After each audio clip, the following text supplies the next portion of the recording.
सेठ रामलाल राज्य के मशहूर सेठ थे। उनके घर में खान पान की कोई कमी नहीं थी। हर रोज उनके यहां मेहमान आते, अच्छे अच्छे पकवान बनाकर उन्हें खिलाए। सेठ रामलाल की रसोई में ही एक कबूतर घोंसला बनाकर रहता था।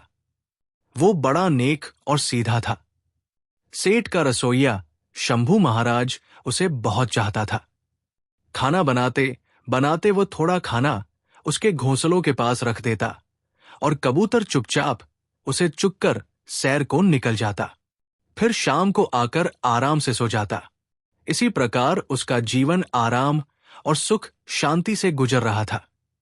एक दिन कबूतर खा पी कर रसोई की खिड़की पर बैठा सुस्ता रहा था कि तभी एक कौवा उधर से गुजरा। उसने रसोई की खिड़की पर कबूतर को बैठे देखा और रसोई की भीनी भीनी महक उसकी नाक में टकराई तो उसकी तो तबीयत ही खुश हो गई। अरे वाह, क्या खुशबू है! रसोई में तो इस कबूतर का घोंसला भी दिखाई दे रहा है। कौवा मकान के सामने ही पेड़ पर बैठ गया और सोचने लगा, इस कबूतर ने तो सेठ की रसोई में ही अपना घोंसला बना रखा है। ये तो खूब अच्छे अच्छे पकवान खाता होगा। इस कबूतर से तो दोस्ती करनी चाहिए। अगर इससे दोस्ती हो गई तो बढ़िया बढ़िया खाने को मिलेगा। मुझे तो 7 जन्म भी ऐसा खुशबूदार खाना नसीब नहीं होगा। यही सोचकर वो कौवा कबूतर के बाहर आने का इंतजार करने लगा।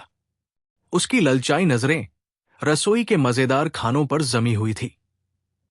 थोड़ी देर बाद हवाखोरी के लिए जैसे ही कबूतर बाहर निकला तो कौवा उसके पीछे पीछे उड़ने लगा।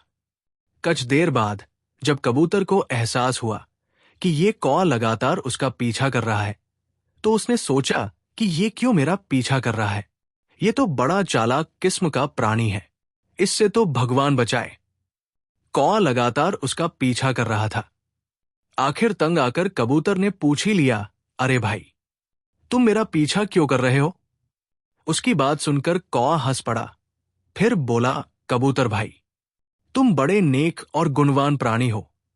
हम पक्षियों में तुम जैसा गुणी और भोला तो शायद कोई होगा। बस यही कारण है कि मैं तुमसे दोस्ती करना चाहता हूं। तुम्हारी और हमारी कैसी दोस्ती भैया? हम ठहरे सीधे सादे शाकाहारी जीव और तुम ठहरे चालाक और मांसाहारी। अरे भैया, मांस खाने से प्राणी बुरा थोड़े ही हो जाता है। और जहां तक सीधे और चालाक की बात है तो भाई मेरे, 5 उंगलियां बराबर नहीं होती। चालाक और दुष्ट प्राणी तो हर कौम में होते हैं। एक के कारण पूरी कौम को बदनाम करना न्याय नहीं है। नहीं नहीं भैया, तुम किसी और को अपना दोस्त बनाओ। देखो भैया, लोग हमें वैसे ही दुत्कारते रहते हैं क्योंकि हम जरा मोटी बुद्धि के प्राणी हैं। अब तुम भी क्या मुझे दुत्कार दोगे? मैं तो सोच रहा था कि तुम्हारी संगत में रहकर कुछ अक्ल भी सीख लूंगा। कहकर कौवे ने ऐसा नाटक किया मानो वो काफी दुखी हो उठा हो और अभी रो देगा।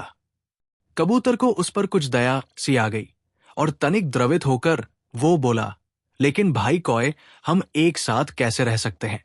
हमें तो कोई समानता ही नहीं है। अरे भैया, समानता तो अपने आप आ जाएगी। मैं तुम्हारे जैसा ही खान पान कर लूंगा। जैसा व्यवहार लोगों के साथ तुम करोगे वैसा ही मैं भी करूंगा। कहते हैं न कि साधु के साथ रहकर तो दुष्ट भी साधु हो जाते हैं। पारस तो लोहे को भी सोना बना देता है। यदि तुम जिद करते हो तो ठीक है भैया, हम दोनों साथ रह लेंगे। कहा भी गया है कि एक से भले दो, लेकिन देखो भैया, तुम किसी प्रकार की शरारत न करना। कहीं ऐसा न हो कि तुम कोई उल्टी सीधी शरारत कर बैठो और हम रहने का ठिकाना भी खो बैठें। अरे नहीं भैया, मैं भला कोई गड़बड़ क्यों करूंगा? ऐसा करके तो मैं अपना ही अहित करूंगा। फिर भला तुम मुझे अपने साथ क्यों रहने दोगे? तब ठीक है, चलो मेरे साथ। कौवा मन बहुत खुश हुआ। उसने सोचा कि चलो, पहली सफलता तो हाथ लगी। सारा दिन ये दोनों इधर उधर दाना चुगते रहे, एक दूसरे से तन मन की कहते रहे। सारा दिन कौवा ही अधिक बोलता रहा। वही उसे इधर उधर की झूठी सच्ची कहानियां सुना सुनाकर प्रभावित करने का प्रयत्न करत रहा और ये जाहिर करता रहा कि वही उसका सच्चा हितैषी व मित्र है। कबूतर बेचारा उसकी बातों से थोड़ा प्रभावित भी हुआ। इसी प्रकार शाम हो गई। कबूतर उसे लेकर अपने ठिकाने की ओर चल दिया। जब घर करीब आ गया तो कबूतर ने एक बार फिर उसे चेतावनी दी, देखो भैया, किसी प्रकार की हरकत मत कर, ना मैं एक बार फिर तुम्हें सचेत कर रहा हूं। अरे भाई मेरे, बार बार कहकर मुझे शर्मिंदा न करो।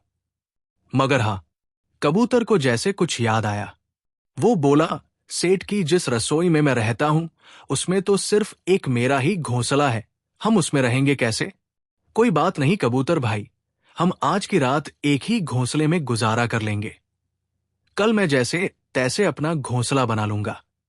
जब दोनों मित्र मिलकर काम करेंगे तो भला देर ही कितनी लगेगी। कबूतर बेचारा क्या कहता। कौआ उसकी हर बात का तर्कपूर्ण जवाब दे रहा था। अंत में कबूतर ने चुप रहना ही उचित समझा। रसोइये की तरफ से भी कबूतर को कोई खतरा नहीं था। वो जानता था कि रसोइया बड़ा दयालु है, वो कौए को मेरा मित्र समझकर स्थान दे देगा। उसे तो पक्षियों से वैसे ही बहुत प्यार है। जब रहने की समस्या भी दूर हो गई तो कौए ने सोचा कि चलो दूसरी सफलता भी हाथ लगी। उस रात कौए को भी कबूतर के साथ बढ़िया देसी घी का दाल, भात और भाजी खाने को मिली। एक तो पका हुआ खाना और वो भी देसी घी का। कौए ने तो बड़े चाव से वो सब खाया। फिर उस रात कबूतर के पोंसले में ही पाव पसार कर सोया। रात को सोते समय वो सोचने लगा, किसी ने सच ही कहा है कि एक बार सभी के दिन बदलते हैं। मेरे भी नसीब अच्छे थे जो मेरी नजर इस कबूतर पर पड़ गई। अब मिलेगा रोज रोज बढ़िया खाना। दूसरे दिन कौए ने कबूतर की मदद से रसोई में ही एक कोने में अपना घोंसला बना लिया। रसोई ने कबूतर के साथ कौए का घोंसला देखा तो मन ही मन वो बहुत खुश हुआ। मगर सोचने लगा, कौए चालाक और शरारती होते हैं, कहीं कल को ये सीधे सादे कबूतर को कोई नुकसान न पहुंचाए। लेकिन वो बेचारा कर भी क्या सकता था। इस प्रकार दोनों मित्र बड़े आराम से रसोई में रहने लगे। कौ हर रोज नए नए पकवान खाता और चैन की नींद सोता। एक दिन की बात है, सेठ के यहां कुछ मेहमान आने वाले थे, इसलिए घर में पकवान आदि बन रहे थे। सेठ जी ने अपने मित्रों के लिए मछली मंगवाई थी। रसोइया मछली आदि साफ कर रहा था तो अपने घोंसले में बैठा कौआ सोच रहा था, अरे भाई, आज तो मजा आ गया। बहुत दिनों के बाद मसालेदार तली हुई मछली खाने को मिलेगी। और फिर चुपचाप अपने घोंसले में बैठा वो सोचता रहा कि कैरो मछली पर हाथ साफ किया जाए। कौए ने सोचा कि यदि वो कबूतर से इस मामले में कुछ कहेगा तो वो तो उसकी कोई बात मानेगा नहीं। आता खुद ही कोई मौका निकालकर मछली के टुकड़ों पर हाथ साफ करना पड़ेगा। इसी प्रकार सवेरा हो गया। हर रोज की तरह कबूतर ने उससे कहा, चल भाई कोए, खाने की तलाश में चला जाए। नहीं भाई कबूतर, आज मेरी तबीयत कुछ ठीक नहीं है, कल से मेरा पेट कुछ खराब है। कौआ अपने आप को काफी चालाक समझ रहा था, मगर कबूतर भी कुछ कम समझदार नहीं था। वो समझ गया कि आज रसोई में मछली आई है, उसे देखकर ही उसकी नीयत खराब हो रही है।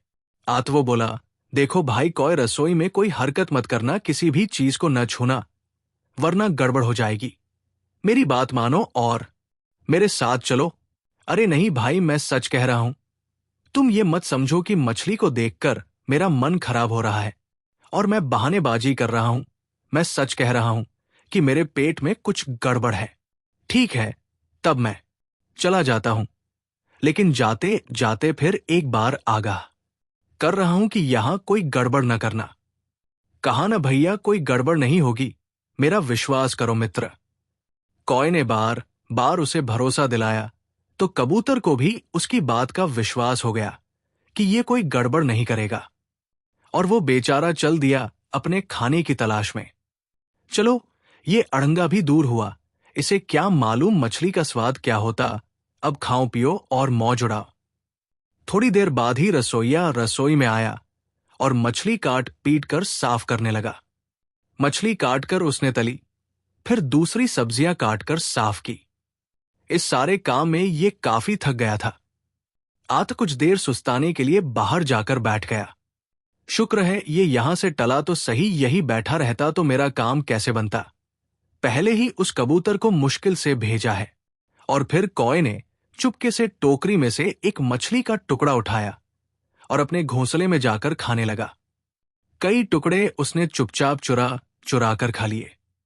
हालांकि उसका पेट भर गया था, फिर भी और खाने का लोभ संवरण वो नहीं कर पा रहा था, जो कि दुखदाई होता है। हुआ भी यही। इस बार जैसे ही उसने परात में से मछली का टुकड़ा उठाया, वैसे ही उस पर ढकी प्लेट धरती पर गिर पड़ी। छनछनाहट की तेज आवाज हुई, मगर किए को इससे भला क्या फर्क पड़ना था।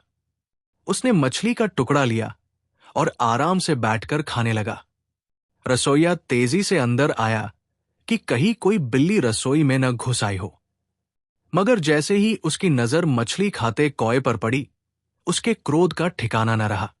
क्रोध से लाल पीला होकर वो कौए पर झपटा। ओ पापी, नीच, मेरी भलमनसाहत का तूने ये बदला दिया कि चोरी से मछली खा गया। दुष्ट, मैंने तो उस कबूतर वजह से तुझे चुपचाप रहने को जगह दी और तू मेरा ही बुरा करना चाहता है। ले, अब चख मजा, कि कहते हुए उसने कौए को गर्दन से पकड़ा और क्रोध में आकर उसके सभी पंख नोच डाले। कौआ दर्द से चीखता चिल्लाता रहा, मगर रसोइये ने उस पर जरा भी दया न दिखाई। ले, अब यही पड़ा सड़ता रहा। लालची कौए, यही तेरी सजा है। भय और दर्द से करहाता कौआ एक कोने में जाकर दुबक गया और अपनी करनी पर आंसू बहाता रहा। शाम को जब कबूतर वापस आया तो कौए की ऐसी हालत देखकर वो सब कुछ समझ गया कि उसकी गलती की ही उसे ऐसी सजा मिली है। क्यों कौए भाई, मैंने कहा था ना कि कोई बेजा हरकत न करना, इंसान को थोड़े में ही संतोष करना चाहिए। मगर तूने लालच में रसोइये को नुकसान पहुंचाया और रसोइये ने तेरी ये गद बना डाली। इसलिए कहते हैं कि लालच बुरी बला है।